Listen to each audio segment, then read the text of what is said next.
Hello and welcome to SFDC sessions for the week of April 12th, 2021.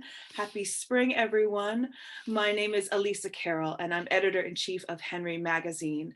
You can find us online at henrymag.com. And today we could not be more delighted to welcome Emmanuel Lelièvre, the fourth generation CEO of the Parisian House of Lelièvre, the centuries-old company known for their superb fabrics and wallpapers, which is also home to Tassinari and Chatel, the legacied textile house founded in the 17th century. So we're thrilled that Emmanuel is going to walk us through their new collections and the story of this house. Welcome, Emmanuel. Thank you. Hello, Alisa. Hello, everybody. Thanks for this great introduction. Well, may I ask you first, if you wouldn't mind, for our designers who are watching, would you share a bit of the origin story of the 100-year-old house of Lelièvre, which was founded by your great-grandfather Henri? Indeed, yes. Lelièvre was created above 100 years ago. Now it was created in 1914. So 1914 was a strange year to set up a company business, you may say, but that's how it happened. And my great-grandfather, Henri Lelièvre, actually bought a small business which was called Piquet and Logereau, and then turned it into a Lelièvre textile business. And so back at this time, we were mainly a velvet producer. So we were specialized in mohair velvet, silk velvet, and cotton velvet. And Emmanuel, you started your leadership of the company in 2009, so a little over a decade ago. And may I ask, have you been able to formulate what your vision is for the next era of Lelièvre, and what you would like its legacy to be going forward? Creation is something very important in our business. It's not the only thing, but it's very important for me to be involved. I'm not the artistic director of the house of the maison, but I'm pretty much involved, and I'm working quite closely with our artistic director, Ingrid Lager. And for me, it's important to be also at the heart of this process, of this creation process. Also, it's very important to lead the company, the maison, for the future. And even though they're very different from creative prospects, from a sales prospect to a more technical and production process, but it's very important, and that's what makes my job wonderful. Well, it seems really evident that you've inherited sort of the polymathic abilities of your great-grandfather, and that you're able to move between design and creativity and the administrative and managerial sides of things, right? Which is what it takes to run a global creative company like Lelièvre.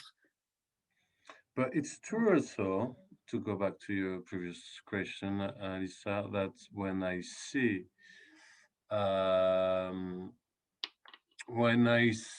let's say, some very complicated weaving, when I see some some great fabrics which we can weave, we're almost the only one on earth to be able to weave those and to see those in the final destination. That's something quite amazing. We obviously we work a lot with the heritage people, like the museum or castles, but also with the high-end residential clients. And on either side, when you see your product on a finished scene, that's amazing also. And if you don't mind, if we shift for a moment, in 1997, Lelièvre acquired Tassinari and Chatel, which is obviously a very iconic silk weaver based in Lyon, with a history spanning 3 centuries. And for those who haven't had an opportunity to learn about them yet, would you mind sharing a bit of their heritage? Of course. Tassinari and Chatel was just the oldest silk weaver of Lyon. And just to put into perspective, um, the Italians were the first ones to weave silk.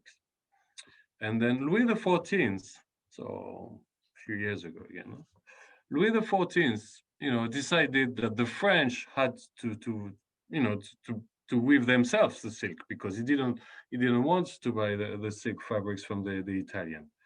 So he made a few Italian silk weavers come to France, and obviously, knowing Louis XIV, he wanted the French to be better than the Italian at weaving, at weaving silk fabrics. So he passed orders and orders, more complicated every time, with gold thread, with lots of complicated fabrics, and just to have the best fabrics in the world.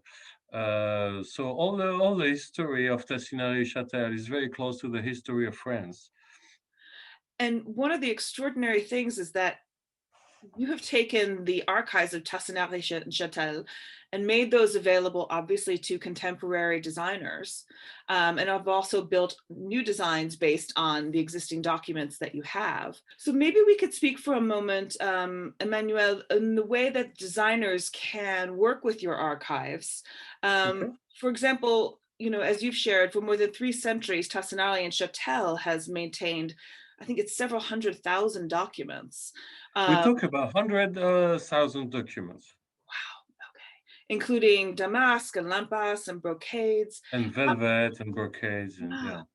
So what is the process of a designer being able to come in and work with you with one of those documents? But there are several ways of using our archives, but let's say one of the easiest ways, obviously, to come to our showroom in Paris, where we have an archive room, an archive showroom. We've got an archivist, archivist. I'm not sure archivist is translated, good translation. Yeah, okay. So we've got an archivist who knows Carol, and she knows the stories about all of our archives, or almost all of them, and she can tell you when it was weaved first, for which client. We have a book, which a logbook, if you want, which go back to the think 18th century, and with all the orders of our clients.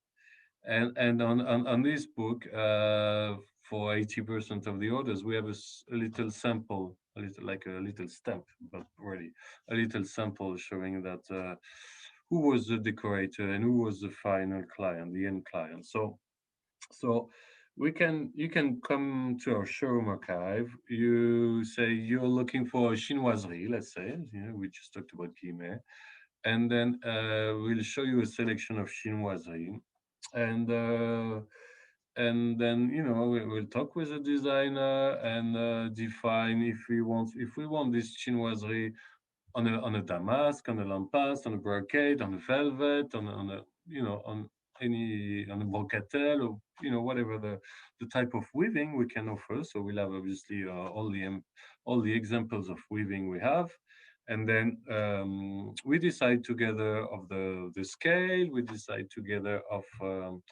the color. Obviously, we decide together of the final weaving on the threads. If we want, do we want it in silk, in linen, in all the threads?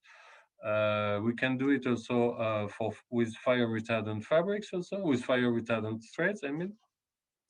So we define all of this, and then we do an essay, a try, if you want. We do like a small sample for the client. We validate the small sample with the client, and then we launch the production. So a client can come to you, a designer can come to you, to the Paris showroom, and can be introduced to the work available in the archives, depending on what they're looking for. And then obviously, as you've shared, can customize that to whatever they might need. So it's really exciting to be able to make that connection again with history, with the whole arc of design development and decorative arts at Lelièvre, and bring that into something new. And then it gets entered into the Lelièvre logbook. right? For Yes. future generations to see. And may I ask you, has there been one that's felt really special to you that going through the history or the archives where we were like, oh, that really inspires me or resonates with me? Oh, we have lots of great examples in our book. So we have the orders of the White House, which was done by the Kennedys, for example. Uh, Not sure about the exact date, but I will check that for you if you want. We have the orders for Versailles, obviously in France. We have the orders for the Frick collection. We have the orders for very famous clients, for very famous decorators.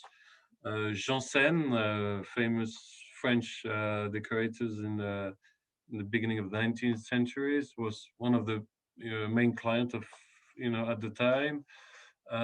We Yeah. have very lots of interesting things. And I wondered if you wouldn't mind introducing us to your studio, to Ingrid Laget, your artistic director, and sharing how you're striving to kind of innovate and push the boundaries of fabrication as well. Well, Alisa, as I said earlier, creativity is really part of our DNA, and it's important. It's probably the most important part for us. So Ingrid has been working for Lelièvre for many years, maybe 20 years now, and she has. Really a 360 view of of the market in terms of creativity. She's able to develop like a collection like the Borealis collection, which just you have in my background, or also to pick some more classical, to reedit some more classical fabrics, and to do like custom fabrics for the clients, or wallpaper also, because we do wallpaper, or rugs because we do rugs also. Well, may we talk about your new collection, Borealis, that Yeah, exquisite textile that's upholstered. One of them is upholstering the sofa behind you. yeah, it's called Altitude. Yes, and obviously Borealis is Latin for northern, and this collection explores Scandinavian landscapes. Altitude, then you have, I think it's taiga, which means snow forests. Please, would you share a bit about the collection? So the masterpiece of the collection is actually the tapestry you can see behind me. And we like this fabric because it's, once again, it's a very special fabric, and there are not many maisons which offer this kind of heavy weaving tapestry look. You mentioned taiga. Taiga is also a nice, very nice wool, 100% wool fabric. And there's a wonderful pattern. There's a very geometric that Fjord, yes, yes. fjord. Yes. Would you tell us a little bit about that one? It's such a beautiful contrast with the landscapes. Yeah, you're right. You're right. Fjord is so fjord has been woven with a brocatel technique. So the brocatel is originally speaking is it's like a silk weaving technique. So it's a blend of silk and linen, and it's a technique which was used for classical fabrics, but we like to use these techniques for something more contemporary. So we like the design. The design was something we picked from, like a typically geometrical design from the 50s and 60s.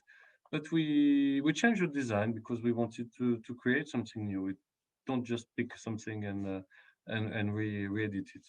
So we changed the design. We made it a bit more uh, intemporal, yes, more intemporal, and using the Borcatel technique, it gives us also a bit of. It's not a flat fabric, if you want. It has a little bit of a shape that gives a very nice reflection of the light. So what you're saying, it has a three-dimensionality to it that's really quite Yes. wonderful. Yeah, almost its own topography. Well, thank you for sharing that. And may I ask you finally, you're so known for your textiles, but as well for your wall coverings. And you've just introduced a new collection called Troisième Chapitre. Yes. And you've also worked with Gaultier very famously, and then this collection that we are so smitten with, based on the Comité Jean Cocteau. But would you tell us about a Troisième Chapitre and these new designs? In this collection, we wanted to offer some of the iconic design you can find at Lelièvre, and which translated into a wallpaper or a wall covering. And we also created new patterns, obviously. We wanted to add into this collection also some real coverings, not just papers or vinyls. And so we have some textures wall covering. And to be frank, we had a very good feedback from this collection. You mentioned also Cocteau. So Cocteau was our second chapter in a way. Jean Cocteau was a famous French artist. It's someone I really, I mean, I really loved his work. I fell in love with his work, so I started, negotiating for being able to reproduce the l'œuvre de Jean Cocteau, all these designs, and I'm very happy to have this collection, this Jean Cocteau wallpaper collection also, because it's very graphic, it's very intemporal. It is, I mean, it's really something you will not find somewhere else. It's very unique also. And they have such, And Jean-Paul Gaultier also. You mentioned Jean-Paul Gaultier. yeah. So we worked with fashion designers for many years. We started working with Kenzo a few years ago. We worked also with Sonia Riquiel, and we've been working with Jean-Paul Gaultier for about 10 years now. Yes, we started in 2010, and the creativity of this person, of this man, is incredible also. So it's something we like to represent on our fabrics and wallpapers. Well, and the most recent fashion collaboration you've unveiled, tell us, is your sneakers. Tell us about your sneakers. Oh, sneakers. Oh, yes. You know what? Hey. Ah, so cool. Oh, so cool. I didn't know you were about to ask me that. Yeah, it's it's nice collaboration we want to do. It's things, which is fun, the fun part of our job also. No, it's a French brand called Caulaincourt, and it's a guy I met, and I really loved his work, and I really like the idea of mixing again the fashion or the shoe industry with our fabrics, and it's something we have never done before. So I like to explore new things also. So maybe you could send like a few pairs to the showroom so that in San Francisco we can buy them. Okay, that's great. No, actually, where can we buy the sneakers? For you, the best would be on the Caulaincourt website. Caulaincourt. How do you spell that? Caulaincourt. Caulaincourt, like the Rue Caulaincourt in Paris. So designers watching, that is where you can get your Lelièvre sneakers. But we really are glad to hear how well you are and how well you're doing. And thank you so much for sharing your time with us today. It's been wonderful to see how you're balancing the historical aspects of the archives and your heritage with all of these new innovative techniques that you're using and new programs that you're launching. So thank you for that. Well, thank you, Alisa. It was a great pleasure to have this chat with you today. I really I really enjoyed, having this discussion with you, and I hope to see you in real soon. Yes, we do too. Yeah. We'll see you in the 6th soon.